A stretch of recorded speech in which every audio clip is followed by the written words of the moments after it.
আমার মাঝে মাঝে মিষ্টি জাতীয় খাবারের অনেক নেশা উঠে, আর তখন যদি আমি মিষ্টি জাতীয় না খাইতে পারি তাহলে একটুও ভালো লাগে না। তবে বেশিরভাগ সময় মিষ্টি জাতীয় খাবার অ্যাভয়েড করারই চেষ্টা করি। আমাদের উত্তরবঙ্গের মানুষ তো শুটকি দিয়ে শীতল বানাতে অনেক বেশি পছন্দ করে। বেশ কিছুদিন থেকে টয়লেটে গিয়ে বদনার জন্য একটুও শান্তি মতো কাজ করা যাচ্ছে না। হ্যালো এভরিওয়ান, আসসালামু আলাইকুম। আশা করি সবাই অনেক ভালো আছে। কয়েকদিন থেকে বাড়িতে এত পরিমাণে ব্যস্ত ছিলাম, বাহিরে একদমই যাওয়া হচ্ছে না। আর বেশ কিছু জিনিসপত্র কেনার ছিল, সেজন্যই আজকে বের হয়ে পড়ছিলাম। তো দুপুরে খাবার শেষ করে বিকালের দিকে বের হয়েছিলাম। ভাবলাম এখন একটু ফ্রি আছি আর এই সময়টাতে একটু কাজগুলো করে আসি। আমার আগের তোয়ালাটা একদমই নষ্ট হয়ে গেছে, এই জন্য আজকে আসলাম যে আগে একটা তোয়ালা নিয়ে নিই। আর এই জিনিসটা একদমই মনে থাকে না। তোয়ালা নিয়ে শেষ করে আবার চলে আসলাম এখান থেকে একটা বদনা নেওয়ার জন্য। বেশ কিছুদিন থেকে কিন্তু আমাদের বাড়িতে আগের বদনাটা অনেকটা ফেটে গেছে। যদি আমরা কাজের জন্য বদনাটা নেওয়া হয়, কিন্তু সেখানে পানিটা জমা থাকে না, অনেক পানি পড়ে যায়। বাঙালির প্রধান উৎস হলো বদনা, কারণ বদনা ছাড়া তো টয়লেটের কাজে একদমই অসম্পূর্ণ থেকে যায়। এজন্য কিন্তু আজকে বদনাটাই নিলাম। এই জিনিসটা একদমই মনে থাকে না। আর একটু ব্যস্ত ছিলাম, বাজারেও আসা হচ্ছে না। তো এখান থেকে দেখে শুনে একটা বদনা নিয়ে নিলাম। আর এখান থেকে আরো কিছু জিনিস নেওয়ার ছিল,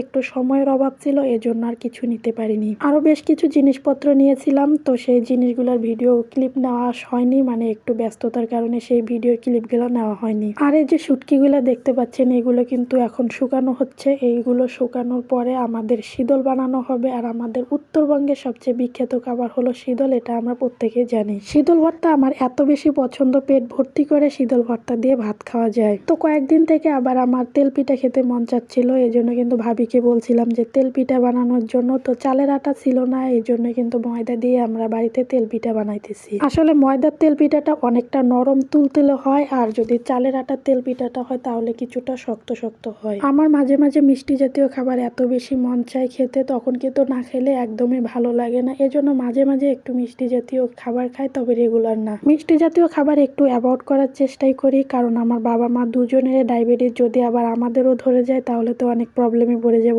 এজন্য একটু কম খাই। আর আমার মা সবসময় বলে যে মিষ্টি জাতীয় খাবার একটু কম খাইতে, তবে আমি একটু কমই খাই। তবে মাঝে মধ্যে অনেক বেশি খেতে মন যায়, তখন না খেলে একটু ভালো লাগে না। আজকের তেল পিঠাগুলো একটু ময়দা দিয়ে বানাইতেছি, এজন্য কিন্তু এত পরিমাণ ফুলতেছে না। যদি চালের আটার হইতো তাহলে অনেক পরিমাণে ফুলতো, আর পিঠাগুলো দেখতেও কিন্তু অনেক সুন্দর হইতো। তো বিকালের দিকে আমরা দুজন বসে বসে তেল পিঠা বানাইতেছি আর খাইতেছি। দেখেন তো পিঠাগুলো কতটা সুন্দর হয়েছে। এই পিঠাগুলো কিন্তু অনেকটা নরম লাগে, এজন্য খেতে বেশ ভালোই লাগে। আর মিষ্টি জাতীয় পিঠা বানাইলে কিন্তু আমরা রান্নাঘরে বসে চুরি করে খাই, কারণ আমার বাবা যেন দেখতে না পারে। উনি আবার দেখলে মনে কষ্ট পায়, কারণ ওনার তো ডায়াবেটিস, একটু প্রবলেম হয়ে যায় বেশি। তো আজকের ভিডিওটা এ পর্যন্তই। দেখা হচ্ছে আপনাদের সাথে নতুন কোনো ভিডিওতে। সবাই ভালো থাকবেন।